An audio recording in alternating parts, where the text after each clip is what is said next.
You are welcome to the Mirror TV. The Ebonyi State Head of Service, Dr. RITAMARY OKORO, brings to you unfolding activities in some ministries with the Permanent Secretary, Engineer Ojo on the driving seat. He is the Permanent Secretary, Ministry of Power and Energy, and supervising the Ministry of Water Resources, Solid Mineral Development, as well as the Ministry of Youth and Sports.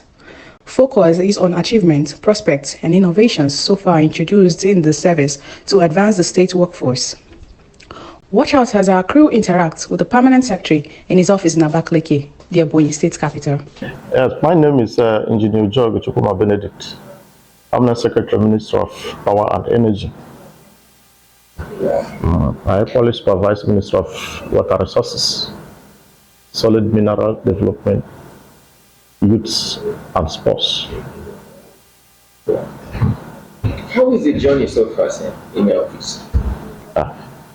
Well, the journey has been so smooth, I should say, to the glory of God, because His Excellency, Right Honorable Builder Francis Ogbonamufo, the Executive Governor of Ebonyi State, has really made the work very smooth by convoking the People's Charter of Need as his policy mantra. So it has really made the work very smooth, because the job we are doing is simplified by that Charter of Need. So, sir, what achievement, what record have you people gotten in office? We have achieved much. Yes, so far so good. This is Ministry of Power and Energy. We have been able to reach so many villages, providing them with transformer. Many of them, I can't even recount as many as we have assisted with transformer, courtesy of His Excellency. Every village that comes to us with a problem of transformer or network maintenance, even extension and expansion of rural networks, we are embarking on it by a singular approval of His Excellency.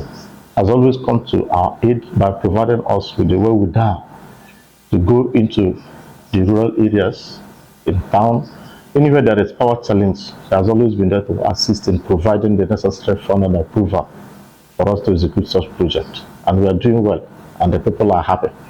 They are really feeling the good impact of the government on that side. Look, because we are looking into power now. Yes.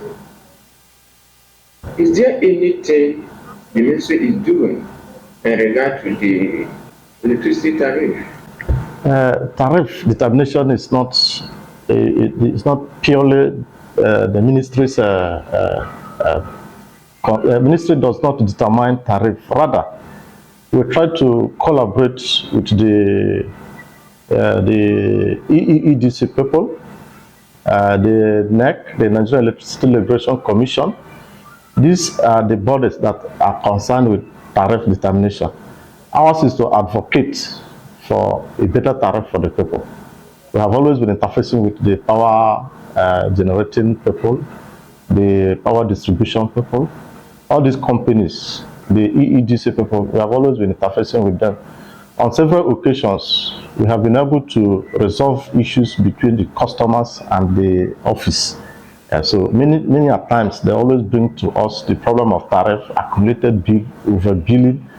All these are the problems we try to solve between the customers and the EEDC people. That is the EEDC should distribute meter to the consumers, thereby enabling the customers to know actually what they consume, away from estimated where you can come and look at the house and give the person what you feel. Yes, metering customers' houses is one of those assignments. You know, the EEDC company is carrying out. You see, the metering is in fact, they are on. Everybody is entitled to have meter. Anybody who have not gone for the prepaid meter are requested to go to the EEDC people to register. Once you register with them, they will provide you with meter. So that you are still being given estimated bill is on the ground that you have not made for it. You've not gone for it for your metering. So the metering is open. The customers are requested to go to the EEDC office and get their meters. And once you go there, you register with them. There are a few documentations you do, then you get your meter. Though it is not our exclusive right to provide for meter, but in order to make the problem between the customer EEDC relationship smooth, we will always encourage customers to go there and get their meter, such that whatever thing you consume is what will be billed. So we have been doing that, and we have been encouraging people to go there, and they have been doing so.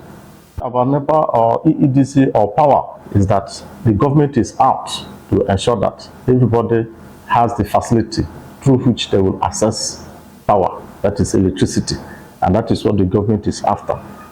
The government of His Excellency Right Honorable Builder Ebonyi Francis Nwifuru is really doing great in terms of providing electricity to the citizens. It's doing great, and many more projects are coming as regards provision of power to the people. Can we talk briefly on the water resources? Yes. What are the efforts or what are the achievements of the ministry so far to make sure that the Ebonyans and its environs have water to drink at least? You see, just as I told you earlier, what this government is after is human needs, human empowerment, providing basic amenities, all those things that the citizens need to get themselves, comfortable. At the inception, at the beginning of this administration, His Excellency directly called me and asked me, what can we do to get water to Abakaliki metropolis from Izulu? And I gave him the positive response and the assurance that water would come to Abakaliki. Then he made an approval for us. And we went straight and brought water back to Abakaliki after so many years without water. So as we are talking right now, water is running in Abakaliki metropolis and even across the communities through which the pipeline traversed from Izulu water treatment plant to Abakaliki. All the villages that along the pipeline are getting water. In the metropolis, anybody that is not getting water within the areas we have reticulated water, it's maybe because the person has not connected. And we have been, going about campaigning, telling people to connect their water, to come to us, register with us, and get connected. That water are all in our pipelines. So water is running in Abakaliki as I'm talking to you. So besides, recently, His Excellency approved the reactivation of Ufuriku Mega water scheme. So in no distance time now, we have water coming from Ufuriku water treatment plant, the one that is at Iku. While that is going on, he has equally given approval for the completion of the Ivo water treatment plant. Likewise, that of the Iboko reservoir and the underground reservoir. So these projects are going on simultaneously as I'm talking to you now, because he has given an approval for it. And our workers are on ground, on site, doing the needful to ensure that the project is delivered on time. So in the area of water, we are doing very well, and the state is doing very well. Very soon, water will be everywhere. And like we'll get to a point in no distance time, every village within the ring road will be able to get water by His grace. Because I know His Excellency will give us the backing to do so. What are the feelings of the receivers, the masses? The masses are very much happy, at least within the Abakaliki metropolis, whereby we have water. At least if water did not run for the whole of the week, it runs maybe 3 times in a week because of some other maintenance work that we are carrying out along the line. If you go around, you can see our workers where we are repairing pipes, broken pipes, the ones that were damaged during the road construction. So these are the things that we are trying to fix. So any area that is not getting water and they have pipeline could be because we are trying to fix some of the pipes that have problem. Aside that, we are trying to expand our network to the areas we have not reticulated. The pipe production is already on. So we are producing pipe. So, and as such, expansion of our water recirculation pipes will not be a problem, because this government is already prepared to provide the needs of the people. What are the challenges you have seen or the one you're researching? Well, the challenges we are having as a ministry, both in terms of power and in terms of water, is that, you see, we have always advocated that the public should take ownership of whatever thing that the government gives to them. They should take care of it, be watchful over it, because the vandals are always there to destroy government properties, just to damage it, steal some of the equipment, sell it at peanuts. So these are the problems and challenges we are facing. But the security outfit is there. The government has intensified effort in the area of security, and we have made a lot of consultations to guard against such damages along our pipeline, transformers, cables, and all the public utilities that are made for the public to enjoy. We have always asked the owners, which is the public, to take care of them, to take ownership, look after it, because that is what the government has provided and is made to serve you. If you don't take ownership of it, that means that the government will be wasting a lot of resources providing for waste. So, and that is what we don't want to encourage. So that is the challenge we are facing. Every other thing has been taken care of. I will talk briefly on the area of sports and youth development. The engine room for every activity we carry on effectively. What are your previous achievements that you guys consider? Well, you can see this government is youth friendly, and as such, your guess is as good as mine. So there is nothing we are doing that we are not carrying the youths along. You can see the Bangalore Stadium, where we normally have our activities, go there.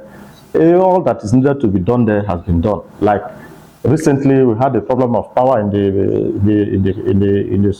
main bowl, the stadium main bowl. So it did not take just a kind of the information notification we gave His Excellency, gave an approval, and we restored the line. So that is to make sure that the issue of sports did not go down.